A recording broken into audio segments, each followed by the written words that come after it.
Capítulo 6. Tendo Jesus partido dali, foi para a sua terra, e os seus discípulos o acompanharam. Chegando o sábado, passou a ensinar na sinagoga. E muitos, ouvindo-o, se maravilhavam, dizendo: "De onde vem a este estas coisas? Que sabedoria é esta que lhe foi dada? E como se fazem tais maravilhas por suas mãos? Não é este o carpinteiro, filho de Maria, irmão de Tiago, José, Judas e Simão? E não vivem aqui entre nós suas irmãs?" E escandalizavam-se nele. Jesus, porém, lhes disse: "Não há profeta sem honra, senão na sua terra, entre os seus parentes e na sua casa." Não pôde fazer ali nenhum milagre, senão curar uns poucos enfermos, impondo-lhes as mãos. Admirou-se da incredulidade deles. Contudo, percorria as aldeias circunvizinhas a ensinar. Chamou Jesus os 12 e passou a enviá-los de 2 a 2, dando-lhes autoridade sobre os espíritos imundos. Ordenou-lhes que nada levassem para o caminho, exceto um bordão, nem pão, nem alforge, nem dinheiro, que fossem calçados de sandália e não usassem 2 túnicas. E recomendou-lhes: "Quando entrardes em alguma casa, permanecei aí até vos retirardes do lugar. Se nalgum lugar não vos receberem nem vos ouvirem, ao sairdes dali, sacudi o pó dos pés em testemunho contra eles."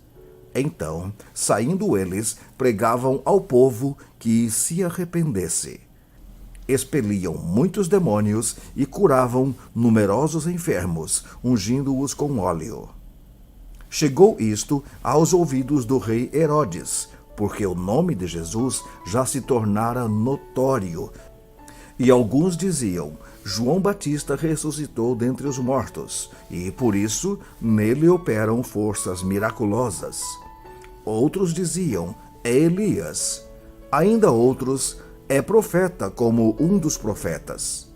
Herodes, porém, ouvindo isto, disse: "É João, a quem eu mandei decapitar, que ressurgiu." Porque o mesmo Herodes, por causa de Herodias, mulher de seu irmão Filipe, porquanto Herodes se casara com ela, mandara prender a João e atá-lo no cárcere. Pois João lhe dizia: "Não te é lícito possuir a mulher de teu irmão." E Herodias o odiava, querendo matá-lo, e não podia. Porque Herodes temia a João, sabendo que era homem justo e santo, e o tinha em segurança. E quando o ouvia, ficava perplexo, escutando-o de boa mente. E chegando um dia favorável, em que Herodes, no seu aniversário natalício, dera um banquete aos seus dignatários, aos oficiais militares e aos principais da Galileia, entrou a filha de Herodias e, dançando, agradou a Herodes e aos seus convivas. Então disse o rei à jovem: "Pede-me o que quiseres, e eu to darei." E jurou-lhe: "Se pedires, mesmo que seja a metade do meu reino, eu te darei." Saindo ela, perguntou à sua mãe: "Que pedirei?" Esta respondeu: "A cabeça de João Batista." No mesmo instante, voltando apressadamente para junto do rei, disse: "Quero que, sem demora, me des num prato a cabeça de João Batista." Entristeceu-se grandemente o rei, mas, por causa do juramento e dos que estavam com ele à mesa, não lhe a quis negar. E, enviando logo o executor, mandou que lhe trouxessem a cabeça de João. Ele foi e o decapitou no cárcere, e, trazendo a cabeça num prato, a entregou à jovem, e esta, por sua vez, à sua mãe. Os discípulos de João, logo que souberam disto, vieram, levaram-lhe o corpo e o depositaram no túmulo.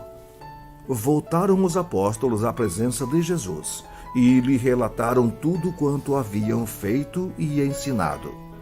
E ele lhes disse: Vinde repousar um pouco à parte num lugar deserto, porque eles não tinham tempo nem para comer, visto serem numerosos os que iam e vinham. Então foram sós no barco para um lugar solitário. Muitos, porém, os viram partir e, reconhecendo-os, correram para lá a pé de todas as cidades e chegaram antes deles. Ao desembarcar, viu Jesus uma grande multidão e compadeceu-se deles, porque eram como ovelhas que não têm pastor. E passou a ensinar-lhes muitas coisas. Em declinando a tarde, vieram os discípulos a Jesus e lhe disseram: É deserto este lugar e já avançada a hora. Despede-os para que, passando pelos campos ao redor e pelas aldeias, comprem para si o que comer. Porém, ele lhes respondeu: Dai-lhes vós mesmos de comer. Disseram-lhe: Iremos comprar 200 denários de pão para lhes dar de comer? E ele lhes disse: Quantos pães tendes? Ide ver. E, sabendo-o eles, responderam: 5 pães e 2 peixes. Então Jesus lhes ordenou que todos se assentassem em grupos sobre a relva verde. E o fizeram, repartindo-se em grupos de 100 em 100 e de 50 em 50. Tomando ele os 5 pães e os 2 peixes, erguendo os olhos ao céu, os abençoou. E, partindo os pães, deu-os aos discípulos para que os distribuíssem. E por todos repartiu também os 2 peixes. Todos comeram e se fartaram. E ainda recolheram 12 cestos cheios de pedaços de pão e de peixe. Os que comeram dos pães eram 5.000 homens. Logo a seguir, compeliu Jesus os seus discípulos a embarcar e passar adiante para o outro lado, a Betsaida, enquanto ele despedia a multidão. E, tendo-os despedido, subiu ao monte para orar. Ao cair da tarde, estava o barco no meio do mar, e ele sozinho em terra. E vendo-os em dificuldade a remar, porque o vento lhes era contrário, por volta da 4ª vigília da noite, veio ter com eles, andando por sobre o mar, e queria tomar-lhes a dianteira. Eles, porém, vendo-o andar sobre o mar, pensaram tratar-se de um fantasma, e gritaram, pois todos ficaram aterrados à vista dele. Mas logo lhes falou e disse: Tende bom ânimo, sou eu, não temais. E subiu para o barco para estar com eles, e o vento cessou. Ficaram entre si atônitos, porque não haviam compreendido o milagre dos pães, antes o seu coração estava endurecido. Estando já do outro lado, chegaram à terra em Genezaré, onde aportaram. Saindo eles do barco, logo o povo reconheceu Jesus. E, percorrendo toda aquela região, traziam em leitos os enfermos para onde ouviam que ele estava. Onde quer que ele entrasse nas aldeias, cidades ou campos, punham os enfermos nas praças, rogando-lhe que os deixasse tocar ao menos na orla da sua veste. E quantos a tocavam, saíam curados. Capítulo 7. Ora, reuniram-se a Jesus os fariseus e alguns escribas vindos de Jerusalém. E, vendo que alguns dos discípulos dele comiam pão com as mãos impuras, isto é, por lavar, pois os fariseus e todos os judeus, observando a tradição dos anciãos, não comem sem lavar cuidadosamente as mãos. Quando voltam da praça, não comem sem se aspergirem. E há muitas outras coisas que receberam para observar, como a lavagem de copos, jarros e vasos de metal, e camas. Interpelaram-no os fariseus e os escribas: Por que não andam os teus discípulos de conformidade com a tradição dos anciãos, mas comem com as mãos por lavar? Respondeu-lhes: Bem profetizou Isaías a respeito de vós, hipócritas, como está escrito: Este povo honra-me com os lábios, mas o seu coração está longe de mim. Em vão me adoram, ensinando doutrinas que são preceitos de homens. Negligenciando o mandamento de Deus, guardais a tradição dos homens. E disse-lhes ainda: Jeitosamente rejeitais o preceito de Deus para guardardes a vossa própria tradição. Pois Moisés disse: Honra a teu pai e a tua mãe. E quem maldisser a seu pai ou a sua mãe, seja punido de morte. Vós, porém, dizeis: Se um homem disser a seu pai ou a sua mãe, aquilo que poderias aproveitar de mim é corbã, isto é, oferta para o Senhor, então o dispensas de fazer qualquer coisa em favor de seu pai ou de sua mãe, invalidando a palavra de Deus pela vossa própria tradição que vós mesmos transmitistes. E fazeis muitas outras coisas semelhantes. Convocando de novo a multidão, disse-lhes: Ouvi-me todos e entendei. Nada há fora do homem que, entrando nele, o possa contaminar. Mas o que sai do homem é o que o contamina. Se alguém tem ouvidos para ouvir, ouça. Quando entrou em casa, deixando a multidão, os seus discípulos o interrogaram acerca da parábola. Então lhes disse: Assim vós também não entendeis? Não compreendeis que tudo o que de fora entra no homem não o pode contaminar, porque não lhe entra no coração, mas no ventre, e sai para lugar escuso? E assim considerou ele puros todos os alimentos. E dizia: O que sai do homem, isto é o que o contamina.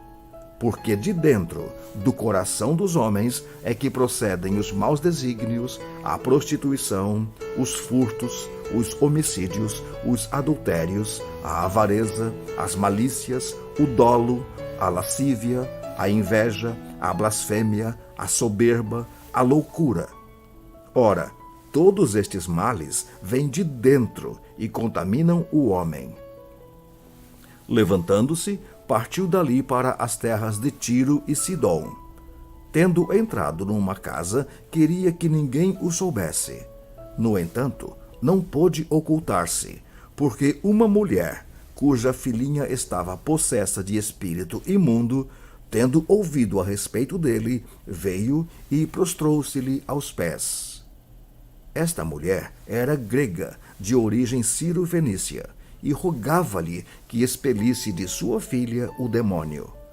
Mas Jesus lhe disse: Deixa primeiro que se fartem os filhos, porque não é bom tomar o pão dos filhos e lançá-lo aos cachorrinhos. Ela, porém, lhe respondeu: Sim, Senhor, mas os cachorrinhos debaixo da mesa comem das migalhas das crianças. Então lhe disse: Por causa desta palavra, podes ir. O demônio já saiu de tua filha. Voltando ela para casa, achou a menina sobre a cama, pois o demônio a deixara. De novo, se retirou das terras de Tiro e foi para Sidom até ao mar da Galileia, através do território de Decápolis. Então lhe trouxeram um surdo e gago e lhe suplicaram que impusesse as mãos sobre ele. Jesus, tirando-o da multidão à parte, pôs-lhe os dedos nos ouvidos e lhe tocou a língua com saliva. Depois, erguendo os olhos ao céu, suspirou e disse: Efatá, que quer dizer, abre-te. Abriram-se-lhe os ouvidos e logo se lhe soltou o empecilho da língua e falava desembaraçadamente. Mas lhes ordenou que a ninguém o dissessem. Contudo, quanto mais recomendava, tanto mais eles o divulgavam. Maravilhavam-se sobremaneira, dizendo: Tudo ele tem feito esplendidamente bem. Não somente faz ouvir os surdos, como falar os mudos.